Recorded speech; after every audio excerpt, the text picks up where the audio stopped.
Hello YouTube! In this video I'm going to present some thoughts on forgery. I should say that this is based on an essay I wrote as an undergraduate and I haven't revisited this topic since, but this may be of interest to people, so I thought why not put it out there. Okay, our question concerns the aesthetic value of forgery, and I'm going to focus in particular on cases where we have copies or replicas of artworks presented as if they were the originals. So let's imagine a situation where the forgery and the original are molecule for molecule identical. So we're going to, imagine the hypothetical case of the perfect forgery. Of course, there are no perfect forgeries in this sense, but what we say about this extreme case will obviously apply to real cases. The point is, we're just imagining a case where there is no difference in the intrinsic properties of the artworks, but one is original, one is a forgery. So many people assume that forgeries are of less aesthetic value than the originals. I mean, certainly a forgery would generally be sold for less than the original, although obviously the price of an artwork has relatively little relation to how people judge its aesthetic value. But even so, there does seem to be an assumption that a copy is lesser aesthetically. But why should this be so? In fact, among philosophers of art, the usual view is that aesthetic properties are dependent on properties perceived by the senses. So there cannot be an aesthetic difference in two artworks without a perceptual difference. Now, this view does generate puzzles in various cases. See my video, The Puzzle of Non-Perceptual Art, for one of these. Still, it's a widely held view among philosophers of art. If we then make the plausible assumption that aesthetic value is dependent on aesthetic properties, so two works cannot differ in aesthetic value without differing in their aesthetic properties, which, yes, that seems reasonable, well, it follows that works that are perceptually indistinguishable cannot differ in their aesthetic value. So if you had a perfect forgery, it would have the same aesthetic value as the original. But what I want to claim is that perfect forgeries, if any were to exist, could be, though not necessarily would be, less aesthetically valuable than the originals that they copy. Basically, my claim is that being a forgery can make an aesthetic difference. And obviously, if this argument works for perfect forgeries, where the forgery is indistinguishable from the original, it should also work for other kinds of forgeries. Real forgeries will be perceptually distinguishable, and that will also support an aesthetic difference. But my point is that being a forgery can make a significant aesthetic difference in itself.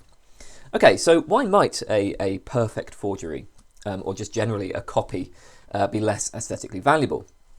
Well, an intuitive response, which is discussed by Nan Stalnaker in the article Fakes and Forgeries, is that forgeries are less aesthetically valuable because they lack originality. So we can call this the originality response. Clearly, originality is something we value, especially in the arts. Many of the most famous artworks are famous precisely because of their innovative original features. And also clearly, a perfect copy will not, in terms of its intrinsic properties, exhibit any originality. It looks exactly the same as something that already exists, so it's not original, it's not anything new in that respect. So I think that there are a few problems for the originality response. First of all, as Stalnaker points out, it's not clear that originality is an aesthetic property. We do value originality, but in general, there are kinds of value beyond aesthetic value. We might worry that the originality response simply confuses a non-aesthetic value with an aesthetic one. Now, I should say, I'm not sure where I stand on this. I think that defining what counts as an aesthetic value is a tricky matter. I'm inclined to think that originality actually can be an aesthetic value.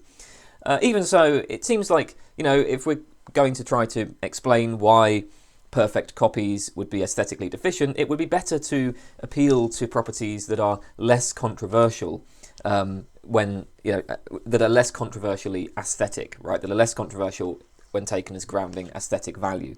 So that's what I shall try to do. A second problem here for the originality response is that there are cases where forgery may be original in various ways, and yet this doesn't seem to make a difference to people's aesthetic evaluation of it.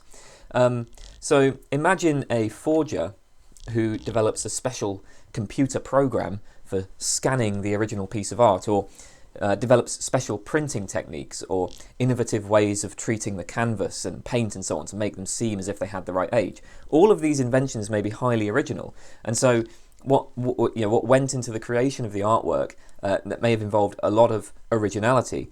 But in terms of aesthetic value, would the resulting artwork be any better than a standard forgery?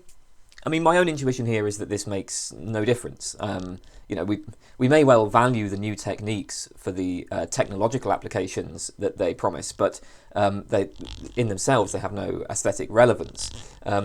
According to the originality response, since there was originality involved in the creation of the forgery, well, that should make a difference. It should make the forgery increasingly aesthetically valuable. In any case, the authentic artworks may not be particularly original in the first place. So consider tribal figurines made by tribal peoples, where these figurines that are being made are all basically identical to figurines they've been making for generations before, using the same methods as we used before. Somebody then forges some perfect copies using new innovative techniques, right? So we're putting these cases together. So we have a situation where the authentic artwork is not original, while the forgery is, right? I mean, beyond this, they are perceptive. They're indistinguishable, right? The only difference between them is that the forgery involved originality, whereas the creation of the original did not. So it looks like on the originality response, the forgery should count as more aesthetically valuable than the authentic piece, but that seems to be the wrong result. If there is an aesthetic difference, it looks like we would want to say that the originals are more aesthetically valuable. Okay, well, here's a different suggestion. Whenever we encounter an artwork, we can ask questions like, what is the point of this artwork? What is this artwork trying to say? Why was it created? What is it? What is the purpose of this artwork, or what is the purpose of this part of the artwork? One of the things that we're interested in is, the purpose or the meaning of an artwork, and that's aesthetically relevant. That is relevant to our judgment of the aesthetic value of the art. When we judge an artwork aesthetically, we will ask, what is the point of the work? What elements of the work contribute to realizing this point, and how do they do this? How well do they do this? We'll ask questions like this. Noel Carroll, in his introduction to philosophy of art, treats these as the formal properties of an artwork. So Carroll says, the form of an artwork is what enables the artwork to realize its point or its purpose. And then later he says, the form of an artwork is the ensemble of choices elected to realize the point or purpose of the work. Now, these formal properties, these properties that are relevant to how the artwork realizes its point or its purposes, are obviously aesthetically relevant, right? They play a role in our aesthetic evaluation. There's the classic slogan that form follows function, right? In general, things have the form they do because of the function they were intended to perform. A hammer looks the way that it does, it has the form that it does because it has the function of driving in nails. The reason why it has the shape and it's made of the materials it is because we use it to drive nails into things. Along the same lines, according to Carroll, when we talk about the form of an artwork, the form is what it is because of the function or the purpose of the artwork. So, simple example here, let's take a film with a scene that is supposed to evoke sadness. The film will then do various things in order to achieve this. It might use increased close-ups of the actors' faces to show their emotions. It might change the lighting, maybe use more subdued colours. It will probably include some sad music. All of these things can be done to provoke particular reactions in the audience. And we then evaluate both the purpose and how the film achieves that purpose. So we ask, is it appropriate to evoke sadness in this context? Is this a good place in the film to include this kind of scene? We ask, does the scene actually succeed in evoking sadness? I mean, sometimes a film will lay it on too thick. Maybe the music is too intrusive, or the scene plays as too maudlin or sentimental, right? I mean, if you aim for sadness, but then you misjudge the execution, you won't provoke the right response. It might just come across as silly. or whatever. Or so consider an artwork might be trying to make some kind of conceptual point. Take John Cage's 433. 433 is sometimes mislabeled as the silent piece. It's not silent. In a performance of 433, the performers do nothing, and the piece consists of whatever environmental sounds occur during the performance.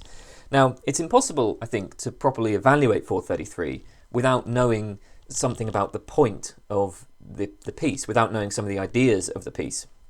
One point of 433, for example, was to dissolve the duality between musical and non-musical sounds. Cage wants us to learn to appreciate sound in general, sound outside of our control, the sounds of everyday life. He wants us to appreciate those sounds aesthetically in the same way that we might appreciate music aesthetically. Now, 433 is written for any number of performers, and it can be performed for any length of time. What this means is that you on your own can perform, as it were, 433 for yourself whenever you want. So what that means is you stop making sounds intentionally and you just listen to the sounds around you. 433 is an invitation to start framing any sounds, the sounds that just happen to be occurring, in an aesthetic way. It's an invitation to listen to them and appreciate them for their own sake, right? So, this is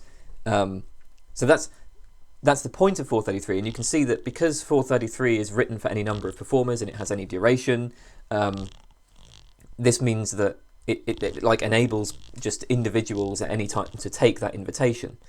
Now we can imagine somebody writing exactly the same piece, right, but for different reasons. Somebody might have written it as a joke, for instance, and in that case I think our judgment of its aesthetic properties would likely be different, right? Like if you imagine, if you sort of take the very same piece where the performers do nothing and you're supposed to just listen to the environmental sounds, but that's written as a joke.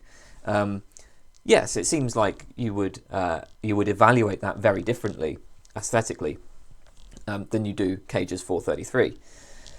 So all of this, so this is to say that the point or purpose is aesthetically relevant. How an artwork realizes its point or purpose is aesthetically relevant, and this has an obvious application to the case of forgery.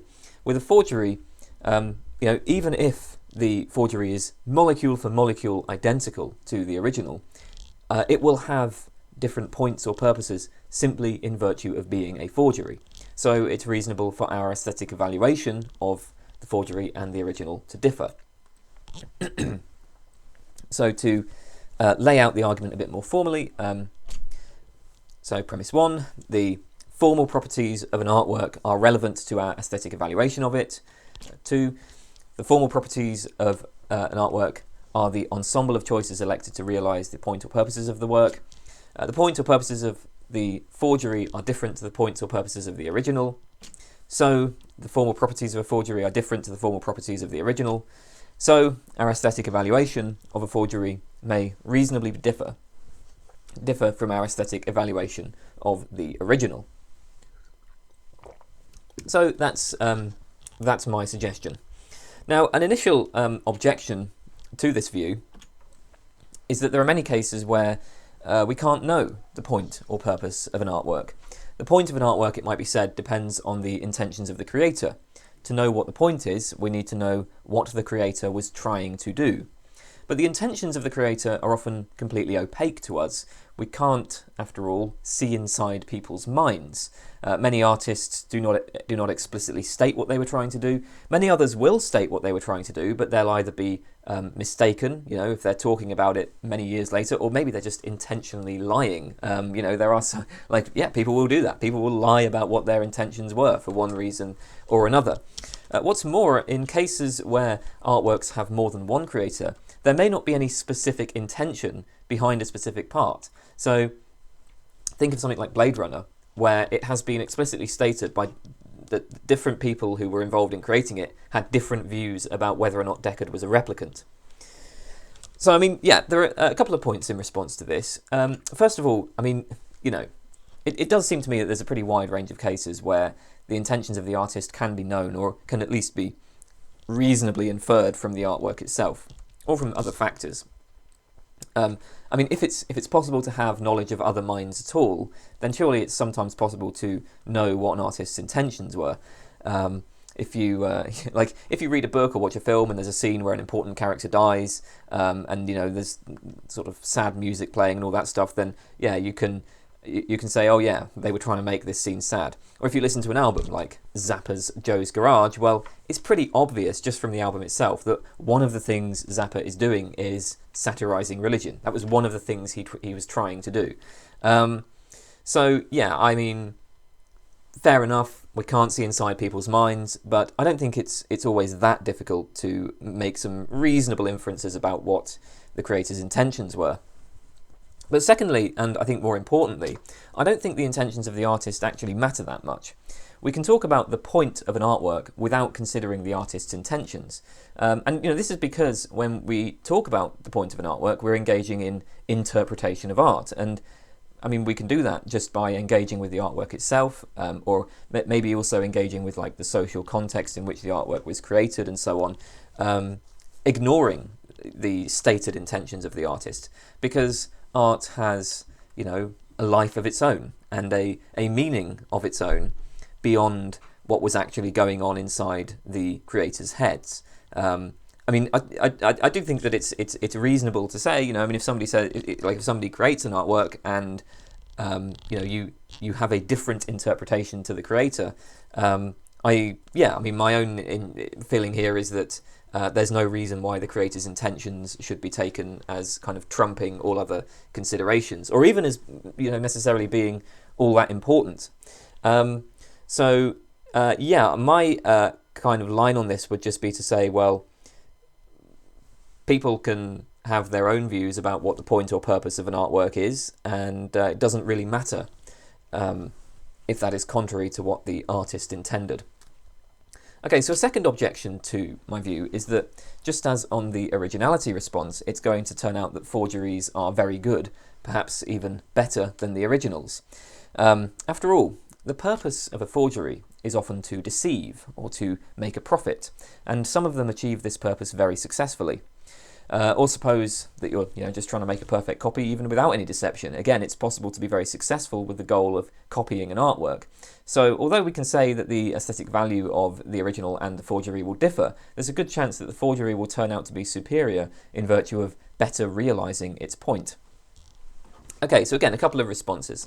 First of all, when we judge the purposes of an artwork, we're not just, it's not simply a matter of how well the artwork realises its purposes. We can also ask about the purposes themselves. Deceiving or making a profit is not an especially interesting purpose, and importantly, the choices used to realise this, even though they may be successful in achieving deception and profit, are unlikely to be particularly aesthetically interesting.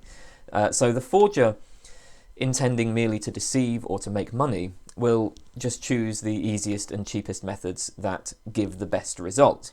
There's nothing more to it. There's nothing more to ask about why they did what they did. Sherry Irvin, in the article Appropriation and Authorship in Contemporary Art, puts the point as follows. Any attempt to interpret the forger's product will lead us continually back to the same dead end. It has the features it has because of the objective that is constitutive of the forger's role. In standard cases of forgers whose goal is to deceive or to make money, questions like why did the forger choose these colours, or why did the forger depict this character in this way, don't really arise, or at least, the answer is just obvious and uninteresting. They chose those colours because those were the colours of the original piece, right? They depicted the character in that way because that's how the character was depicted in the original piece. There's nothing more to it. The forger is just copying. By contrast, Irvin says, the original artist, and I quote, has to choose her own objectives. The activity does not choose them for her. Questions of why the artist does what she does don't just arise, they are essential. So the forger's art has the features it does simply because of the forger's role. That's not the case for the authentic artist's art. Irvin frames this in terms of the artist's intentions, but the point can be made more broadly than that. When we interpret an original artwork, there is a deeper answer to why the artwork has, for instance, the colours that it does. We have to consider what ideas it's supposed to express, what moods and feelings it's supposed to evoke, what perspective it is supposed to take on its subjects, and so on. And, there are many different ways an artwork might express an idea, many ways of organising its properties so as to express an idea. When we look at something as art, right, we have all of this, we have all of these interpretive questions. Once we classify something as a forgery, these interpretive questions completely disappear, right? It's the way it is because it's copying something else, and that's it. That's all that there is to be said. Consider the case of tribal art forged in a very original way. According to the originality response, well, it looks like we have to say that the forgery is just as, or perhaps more, aesthetically valuable. I think this is a case where most people would resist that conclusion, and on the view presented here, we can resist this. The purpose of the forged piece is perhaps to deceive, perhaps to make money, perhaps just to maybe just to copy for fun or whatever. But the purpose of the original items is very different, because these are going to be, presumably, they're going to be richly informed by their particular culture, their history. There's probably going to be some religious and social symbolism. There's perhaps going to be their use in ritual and so on. And all of this allows for interpretive exploration. It allows us to engage in this interpretation of the art, and that will change how we judge it aesthetically. But there's a second response to the objection, which is that, to some extent, I would want to actually just grant the point, which is that, on my view, there may be cases where forgery comes out as being more aesthetically valuable than the originals that they copy. But the key thing is that when this happens, these would have to be cases where there is some significant point or interesting point being made by the forgery, or it's making its point in an interesting way. If a forgery is created simply to deceive, well, generally we're not going to want to judge that particularly positively. But in principle, a forgery might be doing something different. So imagine an artist who creates a forgery in order to make some point about the art world. Maybe they're making the point that this particular piece is easy to create, that it doesn't take any effort, that anybody can get an artwork put up in a museum or something like that, right? So maybe it's kind of intended as an attack on the standards of the art world. Or here's another kind of case. Suppose that there is a museum putting on an exhibition of the works of Han van Meegeren. Not sure if I'm pronouncing that right, but, whatever. Van Meegeren was an artist who created forgeries in the style of various Dutch Golden Age painters, most famously Vermeer. Now suppose that this exhibition includes, among various real Van Meegeren paintings, a number of forged paintings designed to look like perfect copies of other Van Meegeren paintings. So you have, Van Meegeren's forged Vermeers. He forged them in the style of Vermeer. I don't think he ever created any copies of Vermeer, but, Van Meegeren forged in the style of these other artists. So the exhibition includes several, genuine, as it were, Van Meegerens, but then also just copies of Van Meegerens, designed to be perfect copies. And this isn't revealed to anybody until after the exhibition is over, right? So the people going there, like, you're looking around and you think you're just seeing a bunch of Van Meegeren paintings. And then, of course, it's revealed that this is some sort of stunt and that actually some of them were copied. I'm not really sure about this kind of case, but look, there may be an interesting or humorous point being made by this exhibition. This certainly strikes me as somewhat amusing. Perhaps in this case we would judge these forgeries to be more aesthetically valuable than the originals. I think that that this is the right result, right? So my view allows that forgeries can, in principle, be more aesthetically valuable. And I think it gets the cases right. So forgeries will be more aesthetically valuable than the originals when the formal properties of the forgeries are more aesthetically interesting. That seems like the right result to me. Okay, well, there you go. That was, as I say, those were some thoughts on forgery taken from an undergraduate essay that I found when I was cleaning my room. So I haven't thought about this since then, so maybe people who are more deeply familiar with this topic will be able to see that this is very silly and unsophisticated, but, you know, I thought you might be interested, but maybe this will prompt some discussion. Anyway, so thanks for watching. Goodbye.